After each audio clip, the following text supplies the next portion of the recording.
Welcome to another video where I talk about my Depeche Mode cassette collection. In this video I'll be covering the year 1990, and we all know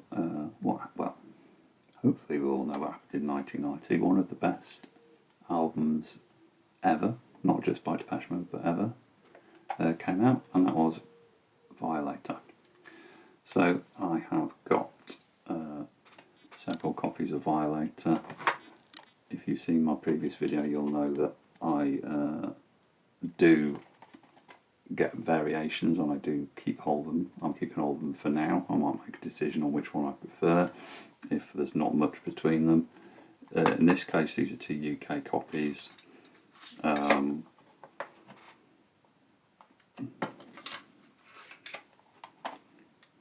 all intents and purposes, look very similar. However, on a closer inspection you can see, let's have a look at that, a red lead out tape, and the window has got the gradation inside with numbers on.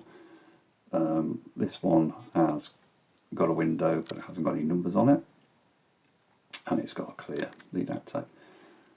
I've said before, that's all the variation it takes for me to be interested in keeping all of it. Actually, I've spotted something else. This has got the kind of textured, let me get the camera, get it close enough to see the texture, hopefully. There, look, very tactile sort of grid texture on the tape, whereas this one is just transparent, as you can see. They're both chrome tapes, so it's supposed to sound better than non-chrome tapes. The inlay cards are exactly the same, but the boxes are different. I don't know if that's the original box and this is a replacement box. I can't remember. I don't think I ever had Violator on tape, so I don't know if that's also a variation. The inlay cards are identical. We've got time to have a look at the inlay card.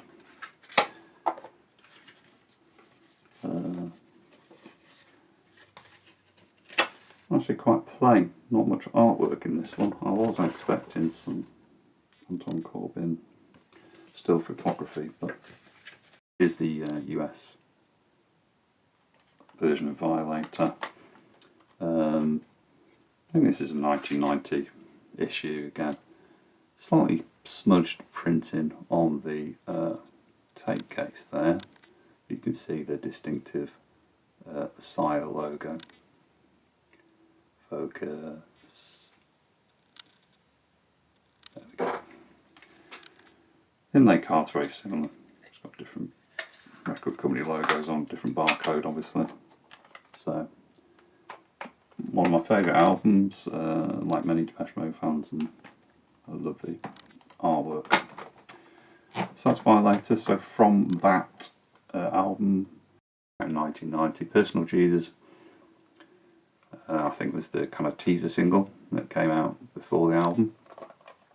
Obviously very popular. This is the UK C-Bong 17 single. I'd like to say I owned this back in the day, but I don't think I did. There were some that I had, or that I traded them on, didn't keep them, so part of the exercise is to get back what I lost when I originally sold some of my collection. It's mostly vinyl that I'm doing that with, but were some tapes. Quite a plain tape, and there is some artwork in here. It's very similar to the, I think that might be Fletch, with the model Anton Corbin black and white photo.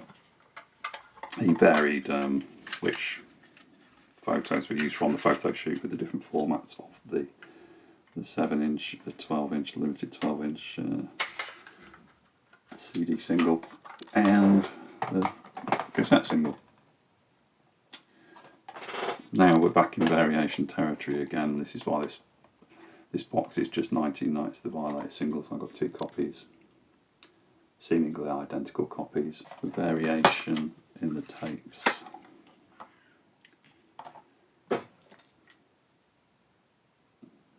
is very minimal. It's just down to the window.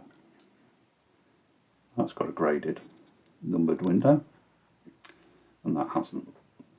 It's as simple as that. I've got space in my boxes at the moment, so they're not doing any harm. They're not getting in the way of anything else. So that's 2 UK versions, and then similarly I have 2 US versions, and the you can see on the spine, if it would focus, let me put them together so you can actually see there is more of an obvious difference between the two. There we are. And then on the inside, I can show you, again it's down to the windows. One's a narrow window with the numbers. There we go. You can see the big prize logo on there as well, and then there's a side logo, and that's just a plain window on that one. As far as the inlay card goes, they're both the same. Inside,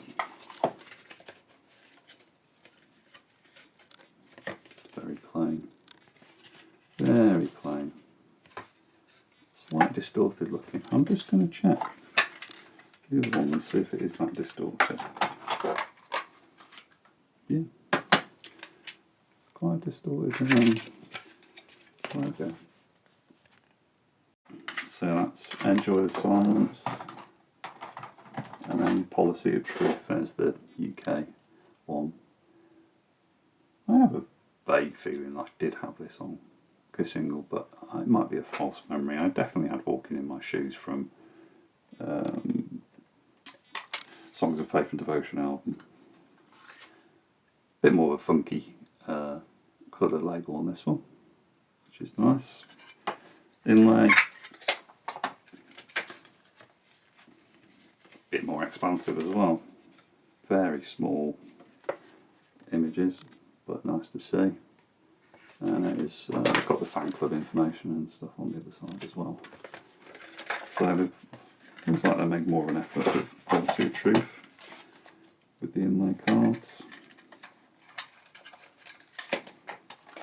And then I have got, just checking, yeah, might look like a US version, but it's not, it's a Canadian one with the Sire Reprise logos on. This came with the plastic around it, it's a cardboard wraparound sleeve. It came with a plastic around, so I've just left the plastic on. It's not sealed, it's just it was part of the packaging off eBay, I think. And then finally, World in My Eyes, also featuring Happiest Girl in the Sea of Sin, which, in my opinion, you know, should have been album tracks really to increase the size of the Violator album, but it was great to actually get some new material at the end of the run of singles. This is C-Bong 20, and it's got an orange label and a white label, and again there's probably variations. This is the one I've got. Let's see what's going on the other side here. A bit of artwork, boring, bit on the back. So that is 1990 in a nutshell. The Violator album and the singles from Violator. Tune in next time and we'll be entering into the world of Songs of Faith and Devotion, and at least one quite rare tape, rare in the UK at least. Thank you, see you again.